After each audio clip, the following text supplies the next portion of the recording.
tell you my story and what this scholarship means to me. When my mom was my age, she was really sick, and doctors told her she would never be able to have kids. And the unfortunate side of that was she had me at a really young age of 19, my age, and that wasn't, sorry.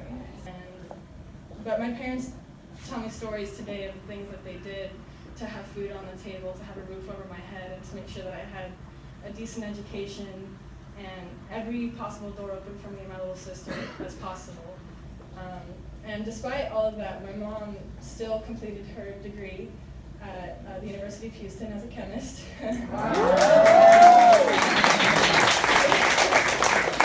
She's an incredible lady. I love her so much. I'm so proud of her. I wish she could be here. So she landed a job in the oil field, which is not very, doesn't have a lot of women in there. And we lived a really good life for a long time, and we went to one of the best high schools, public high schools in the nation, in Pearland, Texas. And so I started saving up money for college beginning in high school. Over the summers, well, okay, I always worked full-time at Chick-fil-A.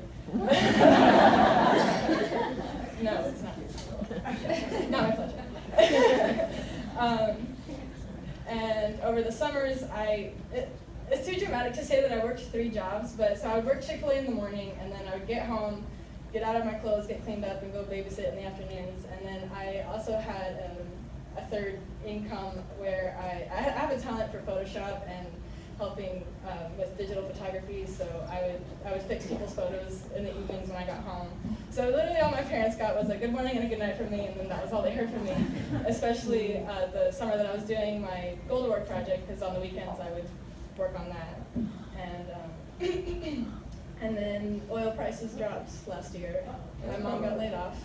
Sorry, I'm a sensitive crybaby. I didn't know what I was going to do. I landed a job as a research assistant at the University of Houston, and but it was too late. I didn't know what I was going to do. I tried to fill out a FAFSA for my situation, but they were only accounting for last year's stuff, for my mom's income last year. So I signed a petition, but that wasn't going to go through until actually this month. So I didn't know what I was going to do, and then I got a call this summer from the sweetest lady ever. Her name's Cammie.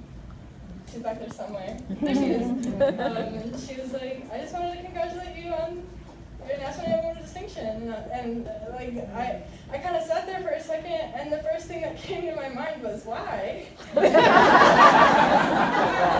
me? And she laughed, and she was like, I've never gotten that question before.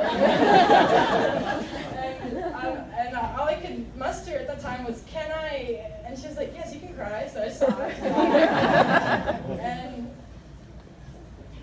my life has changed forever. I thank you for all of this, for the convention, for the gifts. It's really been a surreal experience. I feel so spoiled. And thank you all for that.